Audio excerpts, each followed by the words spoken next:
ప్రభువునందు మిక్కిలి ప్రియులైన మీకందరికిని రక్షకుడు ప్రభువునైన యేసుక్రీస్తు వారి నామములు ఈ ప్రాతకాలపు అనేక శుభ వందనములు తెలియచేస్తూ ఉన్నాను. సర్వశక్తుడుకు దేవుని ఆశీర్వాదములు మీకును మీ సంతతికిని మీ కలిగిన సమస్తమునకును సమృద్ధిగా అనుగ్రహింపబడి ఆనంద సంతోషములతో ఆయన సన్నిధిలో యుగయుగములు జీవించి సంతోషించున్నట్లు కృప నొందుదురుగాక.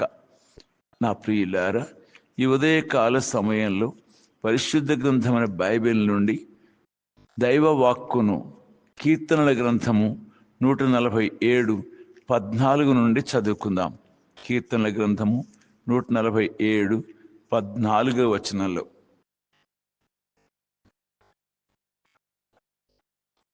నీ సరిహద్దులలో సమాధానము కలగ చేయువాడు ఆయనే, మంచి గోధుమలతో నిన్ను తృప్తిపరచువాడు ఆయనే. మంచి గోధుమలతో నిన్ను తృప్తిపరచువాడు ఆయనే అంటూ కీర్తనాకారుడైన దైవజనుడు దావీదు గారు ఈ చక్కని కీర్తనను రాస్తున్నారు. 147వ కీర్తనలు మనము ఈ అద్భుత విషయాలను చూస్తూ ఉన్నాం.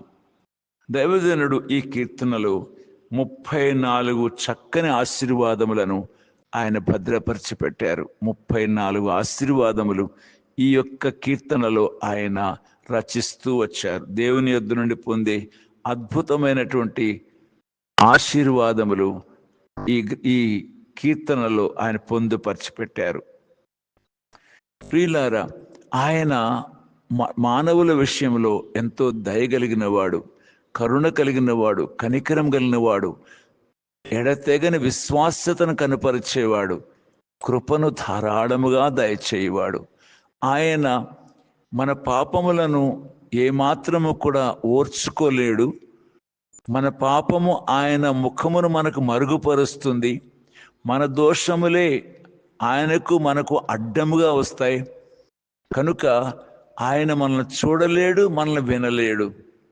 అయితే మనము ఆయన యొద్దకు చేరగలిగేందుకు, ఆయన ముఖమును చూచేందుకు, ఆయనతో ఆనందించేందుకు అభ్యంతరకరంగా ఉన్న ఈ పాపములను, దోషములను ఆయనే తొలగించిన వానిగా ఉంటున్నాడు.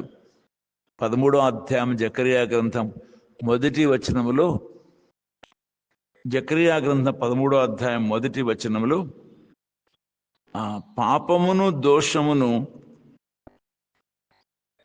పాపమును అపవిత్రతను పరిహరించుటకై ఊట ఒకటి తీయబడిన చూస్తున్నా. పాపమును అపవిత్రతలను పరిహరించుటకై ఊట ఒకటి తీయబడను అంటూ జకర్యా ప్రవక్త గారు క్రీస్తు పూర్వం 450 సంవత్సరాలకు పూర్వమే ప్రవచించిన అద్భుత ప్రవచనం. పాపములను, అపరాధములను, అపవిత్రతలను తీసివేయుటకై లేక శుద్ధీకరించుటకై, పరిశుద్ధపరచుటకై ఒక ఊటను ఆయన తీశాడని చూస్తున్నాం. ఏమిటా ఊట అంటే రక్తపు ఊట. రక్తము చిందింపకుండా పాప క్షమాపణ కలుగనేరదు అని దైవవాక్కు స్పష్టంగా చెప్తోంది. కనుక ఏ పరిశుద్ధ రక్తం మనకు అవసరమై ఉన్నదో ఆ పరిశుద్ధ రక్తమును తన పరిశుద్ధ కుమారుడని యేసుక్రీస్తు వారి శిలువ యందు మన కొరకు చిందించుట అనేది ఆయన ఏర్పరిచిన ఏర్పాటు. యెహోవా ఉద్దేశములన్నీ ఆయన నెరవేర్చును అని యెషయా 53:12 సూచినట్టుగా ఆయన ఉద్దేశ్యం ఏమంటే మన అందరినీ తనతో సమాధానపరచుకోవాలని. కాబట్టి మనల్ని ఆయనతో సమాధానపరచుకోవడానికి, తన సామీప్యతకు తెచ్చుకోవడానికి యేసుక్రీస్తు ప్రభువు వారిని ఆ శిలువపై మన పాప అపరాధములన్నిటి కొరకు ప్రాయశ్చిత్తార్థ బలిగా అర్పించి ఆయన చిందించిన రక్తధారల చేత మనకు శుద్ధీకరణము, మనకు పవిత్రత అనుగ్రహించే గొప్ప ప్రక్రియను దేవాతి దేవుడు ఏర్పరిచారు. ప్రియ చెల్లి, తమ్ముడా, ఆ రక్తపు ఊట నీ కొరకు కూడా సిద్ధంగా ఉంది.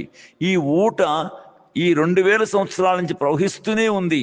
కోట్లాది మంది ప్రజలను శుద్ధీకరిస్తూ వస్తోంది, పరిశుద్ధపరుస్తూ వస్తోంది, వారి పాపములన్నింటినీ తీసివేస్తూ దేవునికి వారికి మధ్యన అడ్డును తొలగిస్తూ దేవునితో వారిని సమాధానపరుస్తూ వస్తోంది. కోట్లాది మంది ప్రజలు వారి పాప అపవిత్రతలన్నీ పోగొట్టుకొని దేవునితో చక్కని సహవాసాన్ని కలిగి ఆనందిస్తున్నారు. మరి మీ విషయంలోనో, మరి మీరు కూడా మీ పాపాపరాధములన్నీ కూడా కడిగి శుద్ధీకరించే, మిమ్మల్ని పవిత్రపరిచే ఆ రక్తపు ఊట యొద్దకు రాగలిగితే ఎంత ఆనందం, ఎంత ఆనందం! మీరు దేవుణ్ణి చక్కగా ముఖాముఖిగా ఎరగగలుగుతారు. ఆయనతో సంబంధ బాంధవ్యాలు కలిగి ఉండగలరు. తండ్రి అని పిలిచే ధన్యతను కలిగి ఉండగలరు. మీ మనవి ఆయన విని మీకు అనుగ్రహించే గొప్ప బాధ్యతను కలిగి ఉండగలరు. మత్తయి 26:28 ఇది నా రక్తము, అనేకుల పాప క్షమాపణ కొరక చిందింపబడుచున్న నిబంధన రక్తము అని ప్రభువు యేసుక్రీస్తు వారు సెలవిచ్చారు. కనుక ఆ రక్తము మన పాపములన్నిటినీ క్షమించేందుకు కొరకై సిద్ధంగా ఉంది. 9వ అధ్యాయం హెబ్రీ 14 నిత్యురగు ఆత్మ ద్వారా తను తాను నిర్దోషిగా అర్పించుకున్న క్రీస్తు యొక్క రక్తము నిర్జీవ క్రియలను విడచి జీవము గల దేవుని సేవించుటకు మన మనస్సాక్షిని ఎంతో ఎక్కువగా శుద్ధి చేయును అని చెప్పబడుతోంది.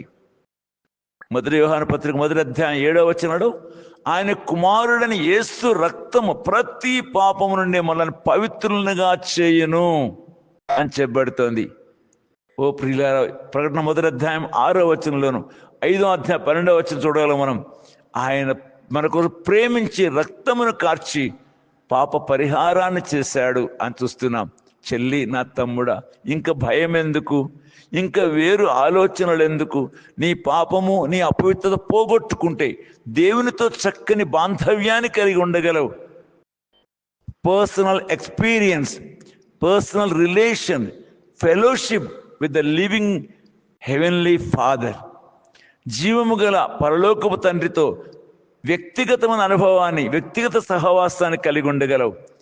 నిత్య జీవంతో అలంకరించబడి యుగయుగాలు దేవునితో ఉండే ధన్యతను పోగొట్టుకునవద్దని ప్రభు పేరిట మిక్కిలి వినయంతో బ్రతిమలాడుతూ ఉన్నాను. ఇదే మానవ జీవిత సార్థకత. ఇది లేకుండా చనిపోతే నిత్య నరకం యొక్క వేదన మాత్రం మిగిలి ఉంటుంది. ప్రియ చెల్లి, తమ్ముడి, ఉదయకాలమే ప్రభు ఇచ్చే అద్భుత శుద్ధీకరణను పొంది దేవునితో సమాధానపడమని, దేవుని సహవాసను నిలిచి ఆనందించమని బ్రతిమలాడుతూ ఉన్నాను. ప్రియులారా, ఇటువంటి సమయంలో ఎలాగైతే మనం ఆయన సన్నిధికి వస్తామో అంతగా ఆయన మనల్ని ఆశీర్వదించేవానికి ఉన్నాడు. అంటున్నాడు, మంచి గోధుమలతో ఆయన మిమ్మల్ని తృప్తిపరుస్తాడు. అనగా నీ ఆహారానికి కొదువేమీ ఉండదు. యెహోవా నా కాపరి, నాకు లేమి కలగదు అని చెప్పినట్లుగాను, యెహోవా యందు భయభక్తి గల వారికి ఆయన ఏమీ తక్కువ చేయడు, ఆయన వారి కోరికలను తీర్చును అని చెప్తున్న అనేక లేఖనాలు చెప్పబడుతున్నట్లుగా ఆయన రాజ్యమును, నీతిని మొదట వెతకుడు, అప్పుడు అవన్నీ మీకు అనుగ్రహింపబడిన వాగ్దానం సెలవిస్తుంటుండగా మంచి గోధుమలతో నిన్ను తృప్తిపరిచే దేవునిగా మన వాక్య భాగాన్ని చూస్తూ ఉన్నాం. 132వ కీర్తనలో కూడా 132వ కీర్తన 15వ చూసినట్లయితే 132వ కీర్తన 15వ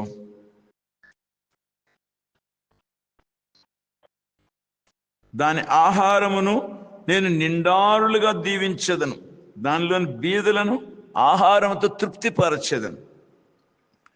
తృప్తిపరిచేవాడు, నిండారులుగా దీవించేటువంటి దేవాతి దేవుడు ప్రభు అయిన యేసుక్రీస్తు వారు. 81వ కీర్తన 16వ కూడా 81వ కీర్తన 16వ అతి శ్రేష్టమైన గోధుమలను అనుగ్రహించి నేను వారిని పోషించదను, కొండ తేనెతో నిన్ను తృప్తిపరచుదును. కనుక అతి శ్రేష్టమైన గోధుమలతో నేను వారిని పోషించుదును, కొండ తేనెతో నిన్ను తృప్తిపరచుదును. పర సంబంధమైన నిత్య జీవాన్ని పొంది ఈ లోకంలో కూడా ఏ లోటు లేకుండా, ఏ కొరత లేకుండా సకల సమృద్ధితో ఆశీర్వదించబడే భాగ్యం యేసుక్రీస్తు విశ్వాసం ఉంచటం వలన మనం పొందే ధన్యత. కానీ ఉదయకాల సమయంలో ప్రియమైన చెల్లి, నా తమ్ముడా, ఆయన భయభక్తుల వారికి ఏమీ కొదువై ఉండదు. శ్రేష్టమైన వాటిని ఇస్తాడు. 85వ కీర్తన 12వ యెహోవా ఉత్తమమైన వాటిని అనుగ్రహించును. యాకోబు 1:17 శ్రేష్టమైన ప్రతి వరమును, ఈవి ప్రతి శ్రేష్టమైన ప్రతి ఈవి ఆయన అనుగ్రహిస్తాడని చెప్పబడుతూ వస్తుంది. ప్రియులారా, ప్రభువైన యేసుక్రీస్తు వారు ఈ లోకానికి వచ్చింది కేవలము మన పాప అపరాధములన్నింటినీ కూడా తొలగించి దేవునితో మనల్ని ఐక్యపరిచేందుకును, దేవుని ద్వారా అనేక ఆశీర్వాదములు పొందేందుకొరకును ఆయన ఈ లోకానికి తెంచారు. కనుక 147వ కీర్తనలో ఉన్న ఈ 34 ఆశీర్వాదాలను కూడా నీవు అనుభవించగలవు ప్రభువైన యేసుక్రీస్తు వారి యొద్దకు రాగలిగినట్లయితే. కనుక ఈ ఉదయకాల సమయమందే జీవపు ఊట, రక్తపు ఊట, శుద్ధీకరించే ఊట, నిన్ను దేవునితో సమాధానపరిచేటువంటి అద్భుతమైన యేసుక్రీస్తు వారి యొక్క శిలువ రక్తధారాలను కోరుకున్నట్లయితే నీవెన్నో మేళ్ళు, ఎన్నో ఆశీర్వాదములు అనుభవించగలవు. వాటన్నిటికీ మించి దేవునితో చక్కని సహవాసాన్ని కలిగి ఆనందించగలవు. ప్రభు ఈ దినమే నీ హృదయాన్ని అందుకు సిద్ధపరచున్నట్లుగా పరిశుద్ధాత్మ దేవుడు కార్యాన్ని జరిగించునుగాక ప్రార్థిస్తాను. ప్రియమైన తండ్రి, ప్రభు అయిన యేసుక్రీస్తు వారి నామములో మాకిచ్చిన శ్రేష్టమని మీ పాద సన్నిధికే వందనాలు. నిన్ను ఎరిగే కృపనిచ్చారు, నీ యందు ఆనందించే భాగ్యం ఇస్తున్నారు, నీ అద్భుత సహవాసంలో మమ్మల్ని తరింపజేస్తున్నారు. స్తోత్రములు అయ్యా. మీరు మాకు ఏది కొదవ చేయనివాడవు, సమృద్ధిని సంతృప్తిని ఇచ్చే మా గొప్ప దేవునిగా మాకున్నందుకై వెవ్వేలు కృతజ్ఞతలు చెల్లిస్తున్నాం. వీటన్నిటికీ మించి మేము మీతో పాటు యుగయుగములు ఉండగలమని, నిత్యత్వంలో ఆనందించగలమని నిరీక్షణ మాకు కలగజేసినందుకే స్తోత్రాలు. ఉదయకాలంలో ప్రియులైన వీరందరినీ కూడా దర్శించండి, ఈ శ్రేష్టమైన ఈవులతో నింపండి, శ్రేష్టమైన మీ సహవాసంలో నిలిపి ఉంచి ఆనందింప చేయమని యేసుక్రీస్తు వారి నామమున ప్రార్థిస్తున్నాను తండ్రి. ఆమెన్. ప్రభువైన యేసుక్రీస్తు వారి కృప మీకు తోడై ఉండునుగాక. ఆమెన్. ఆమెన్.